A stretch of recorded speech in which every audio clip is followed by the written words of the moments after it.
Bata bata.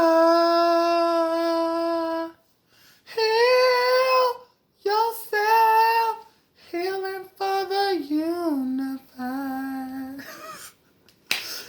So y'all know I'm just gonna just make that my theme song because it just only makes sense to. Hey y'all, I'm back with another video and a theme song. So I'm super excited because so I have so much to talk about, and so much to share and stuff. So today is day 9. On my first video, it was day 1. Sorry. I'm just so excited. It was day 5. So that was a long time. That was a while ago. So apparently I relapsed. I'm going to tell you how it occurred and what I learned from it and how I am and what I'm doing to prevent myself from relapsing. So it was like day 6. Like I think it was the day after I made the video, the day after or 2 days. And so basically, y'all, I'm so ready to tear this Laffy Taffy up. It's not even funny. But geez. So what happened was an old acquaintance that I had popped up. As usual, like it always happens for me. But like I've always known that I did not want to get high anymore. All the while I was getting high. So I would like be getting on my friends' nerves like the whole time we're getting high. And I'm just like, I can't wait till I stop getting high. And they were like, well then bitch stop doing it. And I just was like, well, a girl can dream. Bitch, I my dreams. But I used to get on my friends' nerves. I used to get on my acquaintances' nerves. Because one thing I've learned throughout this journey that you cannot call everybody your friend. Anywho, I just like totally like got off track. So basically, this old acquaintance I had popped up. Someone I had no business opening my door to. I opened the door. Once again, still learning because being in recovery is a learning experience, because you're learning what's working and what's not working, what's conducive and what's harmful. And I opened the door and I was doing pretty good. I was doing pretty good the whole time they were here. But I was extremely tired. I had been up all morning because it was like I was dealing with insomnia and I could not sleep. All I was doing was up all morning, dancing to. I was dancing to what station was I listening to on Pandora? S Club 7. So as you guys know, I'm old as hell, especially if I'm talking about some S Club 7 because that was like way back. But yeah, so I was up listening to S Club 7 and, enjoying my moment of nostalgia and just, feeling it and just, reminiscing of how me and my friends used to be like how we left the Backstreet Boys and all that stuff. So I couldn't sleep and I was up all night cleaning up and listening to 2000s bubblegum pop. And so I had to eat it instead of just playing with it. So, it's so good. Not my favorite flavor, but so good. Oh my god, I'm so sorry, y'all. It's so good. Focus. Okay. Okay, so. Oh my god, I can't even think. Okay, I lost track. But I had been up all night. It's 5 o'clock in the morning. By the time she came, so I'm like, okay, I'm ready to go to sleep now. So I'm telling her, I'm finna get ready to go to sleep. It's time for you to exit. And at this point, my strength was just now starting to awaken. It had awoken, but I was still fighting with my strength. And she just was procrastinating, like taking her time. And she went in my bathroom and was in there for what felt like eons. And I just was like, okay, girl, like I'm about to get ready to go to sleep. Because at this point, I'm tired. Like, I'm really ready to go to sleep. I'm not fighting it, like, or I'm not like insomnia zombie like I was hours before. Like, at this time, I wore myself out dancing and singing all night. I'm ready to go to sleep. And so she comes back out and she sits on the bed and she's just like, yeah, because I have to go make a few sales anyway. And instantly, the part of my brain where my addiction lurks went ding, ding, ding, ding, ding. And instantly, like, I started getting the bubble guts. I'm just like, oh my God. And so instead of ignoring it and just, bitch, you gotta go, I indulged. And that led to a 6-day binge. No sleep. 6 days binging, partying, sex, just all the things that I was trying to not indulge in anymore, try to recover from. And I fell back into it. But this last one, which was my final one, I learned so much. I learned so freaking much, you guys. God and my spiritual guides. Well, I'll just say my spiritual guides. So when I refer to my spiritual guides, I'm not just talking about my angels. I mean, I'm talking about Jesus, my ancestors, God.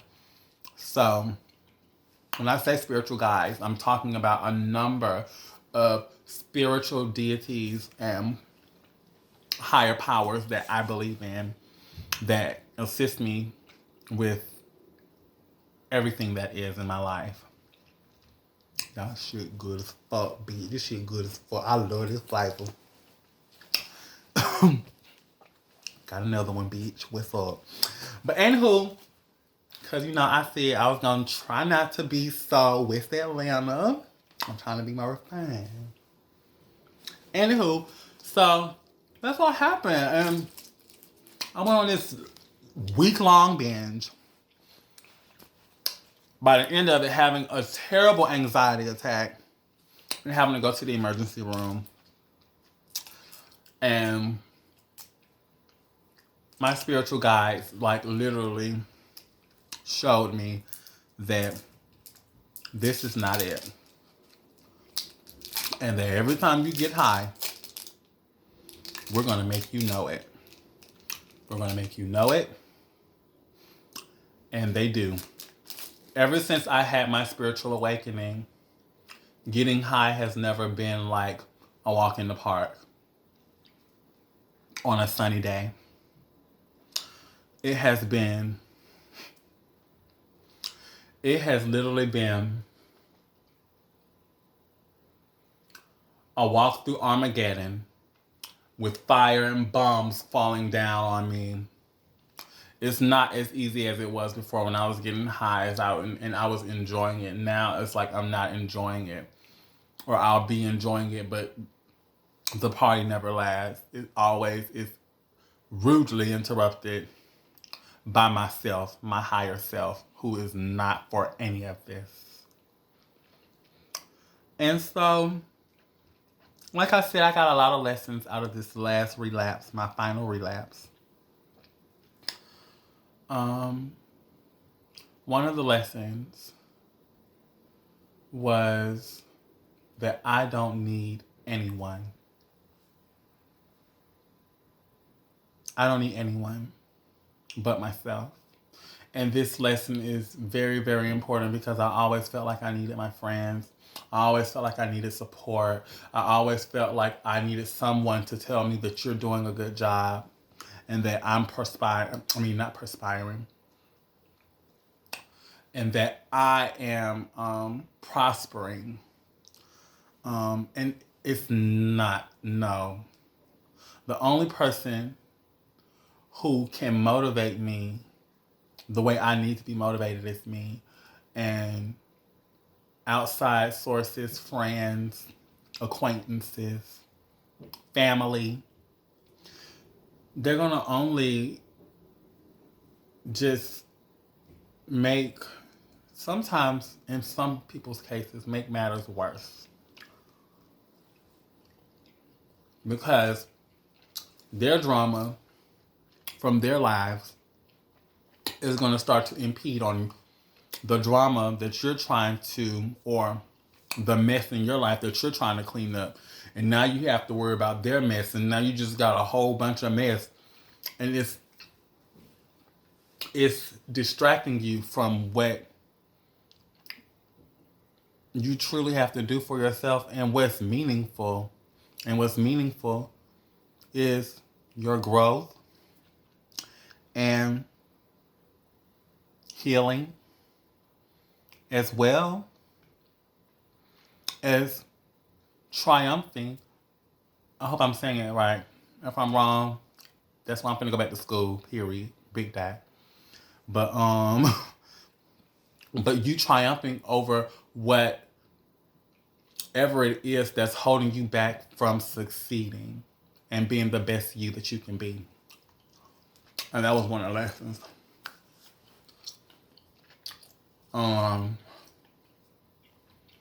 And the most important lesson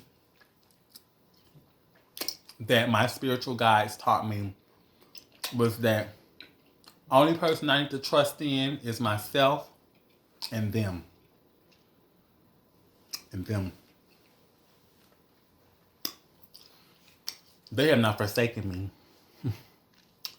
And I'm telling y'all, since I had my spiritual awakening at the beginning of this year, when I first had it, I'm going to tell y'all how it started. I'm gonna take y'all on my spiritual awakening journey.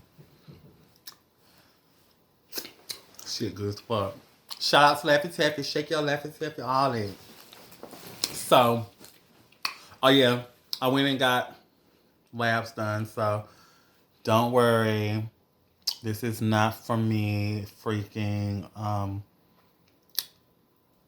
trying to stick a syringe up my arm. But I'm taking care of myself and I'm making sure that I'm healthy.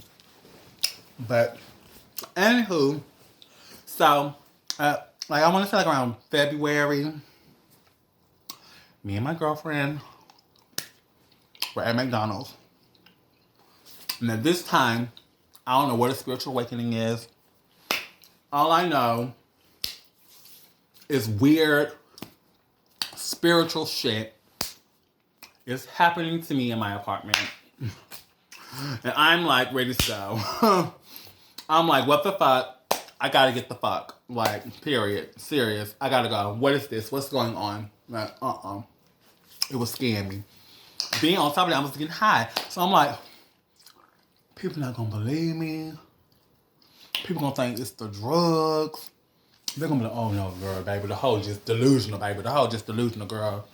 I ain't got time, baby. The hoe just delusional, girl. She just, don't listen to her, baby. She high, girl. She delusional. No. And the shit that was happening, I was not paying attention to. I wasn't paying attention to it. I was just freaking the fuck out. And so what happened was, I was at McDonald's, y'all. I'll never forget this. My girlfriend was there with me. And we was already talking about spiritual stuff. And I'm just like, and I'm feeling, before anything, I told her, I was like, I really feel like I'm a healer. Like, I really feel like my purpose is to heal. That's what I said before I had my awakening and all that, because the way that things were happening naturally, and I'm starting to notice people are drawn to me because they want me to help them. They need my assistance with whatever. And naturally, I have that healing, nurturing spirit. Like, I want to be there for you. I want to help you.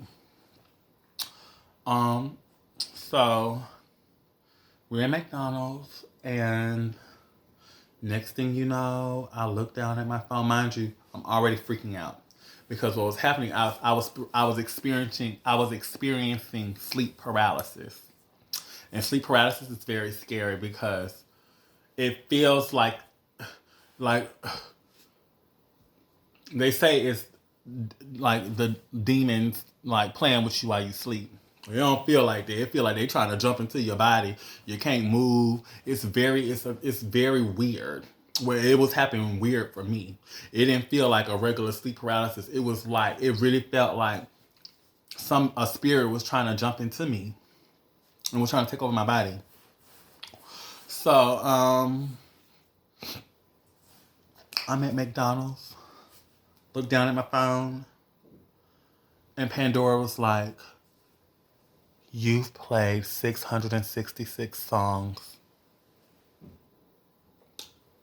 I was like, "Sis, look at this. Look." I was like, "Oh my God, girl. That's the devil."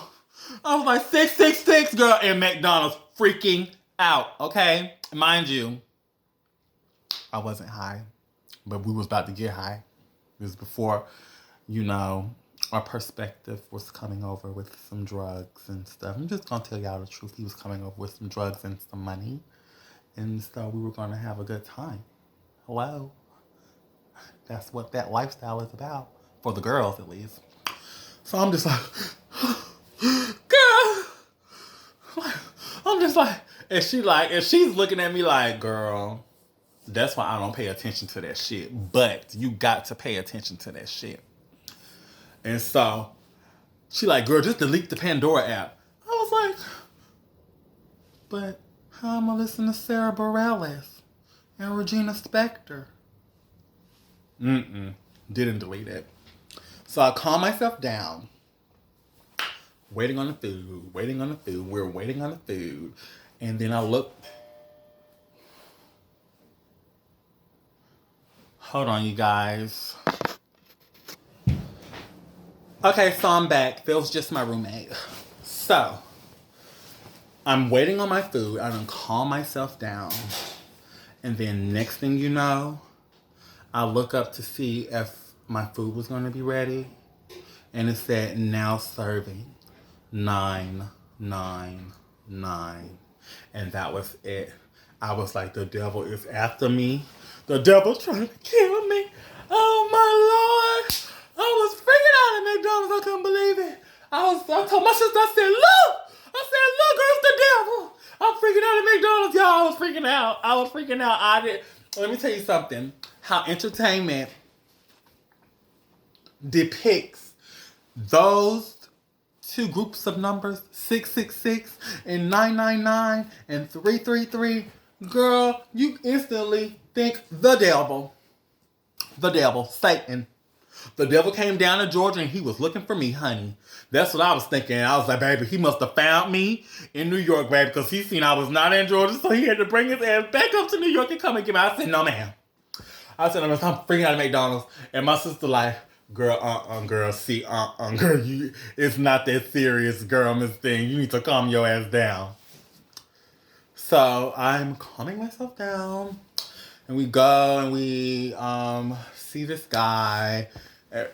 Excuse me, I'm sorry. I was like so not becoming of a lady, but hello, everybody burps. But anywho, we see the guy and then the night goes on, and what that did for me, it awoke me. That was when I had my spiritual awakening. That is when I woke, like something in me woke up. Like I was thinking, I kicked her out my house. I kicked I was kicking everybody out my house because I was like, the God trying to tell me that the devil is after me and that y'all are demons and y'all trying to y'all got to go. Y'all demons got to go. I kicked everybody out my house, and that was not what that meant. And I was too busy getting high to even go and Google what those numbers meant. I didn't do that until after I kicked everybody out. So basically, 666 means, okay, you know what? Well, first and foremost, I found out that those were angel numbers. And that was my guardian angels and my spiritual guides trying to get my attention. And each number has a specific message. And boy, was the message spot on. And that's how I started my spiritual journey. And it's been rocky, roady, and ups and downs. And I haven't really quite trusted them the way I should have and been listening to them and all that like I should have been doing. But now that I am, it has been very rewarding. And I'm still got a long way to go. But they have guided me into a world that I would have never imagined I would have ever been interested in, like crystals and sage, which, you know, I burned sage before, honey, but not like, you know, I'm doing now with and getting the sage and Palo Santos and the incense and the oils. And you see, y'all, I made an encyclopedia. I made this in rehab. It's an encyclopedia, and this is because, you know, I'm very serious about this and I'm very passionate about this. It has like all of my one thing that I want to start doing is numerology readings and angel readings and all kind of readings, tarot, crystal ball readings, candle readings, water readings. I want to do it all. So when I started my having my spiritual awakening, I used to just go on my phone all the time and just be Googling stuff when I would see when they would be sending me messages through numbers, and that's got kind of like, ooh, you know what I mean? It's like frustrating. Like, every time I go on my phone. But when I was in rehab, I was like, why don't I use this time to utilize building an encyclopedia for myself that I can go back to, which I had bought me a bigger binder, so I'm gonna remake it so y'all will see, because it's like all tore down and stuff like that. So it has like how to do numerology readings, you know. So when somebody wants a numerology reading, I can do it. And that's not numerology, so you see my little notes and stuff. And so this is like the 12 types of light workers. I'm a light worker. That's also in the beginning of my spiritual awakening, I found out that I was a light worker, that I was called to be a light worker. And so that's why I'm so passionate about it, because I know this is my divine purpose. So it's got all the different types of light workers and, you know, just a full description, just not even just for myself, just for if you know, I meet someone who's also having the same type of experiences I'm having spiritually, and they are in their beginnings, I can kind of like, you know, be like, look through this and see if any of this makes sense to you, like how to invoke your guardian angel, which I'm gonna redo it. I'm gonna make it like so much better. This is just like a blueprint, and all the angels. I got well, not all, but majority of the archangels, but the main ones. But I'm gonna do a more extensive one, and I got which day of the week is each angel, and how to invoke them, and how to like channel them, and like what crystals you use to channel them, all of that. And this is something I'm working on. I haven't started. I started on it and it was working too, but I got caught up in the midst of addiction. That was in the beginning of my spiritual awakening. But how to be a master alchemist, which is transmuting. And I'm going to start on that really soon, which is very rewarding when you do become a master alchemist. And then lastly, my favorite, my numbers. Mind you, I just seen this number. I just seen this yesterday. I had been out all day taking care of business, and then I looked at my phone. It was 3:33. So let's see what the message was, because I said I was going to go back and see. And that's why I have it, because I want to be able to know this stuff off the top of my head. So I just be like looking through it and studying it like throughout my day. Take it with me everywhere. Okay, you may have been having more and been open to more spiritual experiences. Could this be a sign that you are ready to start living out your life purpose? So, it makes sense. Or the Ascended Masters shower you with love. I have like a lot of different like things that references. I can go and just compare what each one means, what each one says, and usually they all mean pretty much the same. Like this one says, the Ascended Masters are right by you, assisting you with whatever it is that you're currently working on. You're in great hands. So that keeps me going, and just knowing that I have that support from my spiritual guides, from people that I can't, not people, from beings that I cannot see. But I trust them. I trust the unknown. And a lot of people are afraid of the unknown. And I used to be like that. I used to be that way. I used to be very ignorant to the unknown. Like this type of stuff. Like had I seen that last year before I had my spiritual awakening, when I did not know who I was, I probably would have been like, girl, them hoes crazy. Baby, they in there listening to the angels, girl. They is crazy, girl. Them hoes crazy. Better stay away. No, No, so. No, so. I'm so glad that I had this spiritual awakening, because I'm really coming into myself, and I know who I am, and I don't question it. Nor do I give a damn about what anybody thinks about my beliefs or how I look, how I dress, how my makeup is. Babe, let me say something. I'll put a blue eyebrow right here and a red one right there and walk out the street, baby, and would not care. I've always been like that type of person. Like I've always been the type of person, like very free spirited, and like I said on my status on Facebook, I march to the beat of my own drum. I've always been that way. I've always been different. I've always been unique. And then on top of that, attending Tri-Cities High School. That's the high school that I attended back when I was in high school in Atlanta, Georgia. The same high school as Candy Perez and Tiny. Hey y'all, if y'all see this video ever. But anywho, my dance teacher, Miss Dawn Axum, when we were making up, when we were doing choreography and choreographing pieces for shows and stuff like that, she used to always tell us to think outside the box.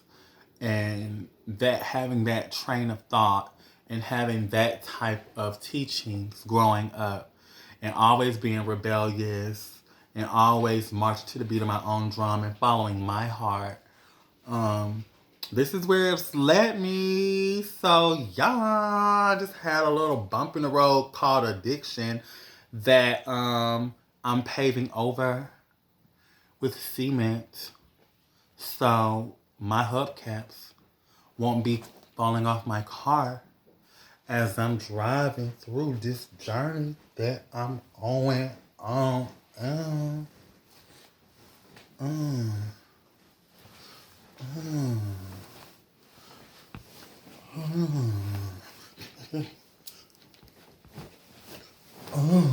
All that, you know what I mean? Shoot. So yes, y'all, so I hope that you all enjoyed this second video. It's like 30 minutes long. I was trying to make it short, but y'all know When I was in elementary school, you know what the teachers used to always say to me on my report card? Excessively talks in class. Talks entirely too much. Honey, and look, 30 minutes. I think this longer than the first video. But needless to say, it's a wrap. You guys, I hope that you guys really enjoyed this video. I know it's going to be super long. And if you watch this video all the way through, I want to just tell you that I really, really do appreciate you. Thank you for supporting me. Thank you for all your kind words. And if you're out there and then you're in the midst of your addiction, you're getting high, and you're by yourself and you feel like you're alone, you're not alone. You're not alone. You have me. And there's other people like me out here that are waiting to help you and, you know, help guide you into a path of success and abundance. So, yeah, so,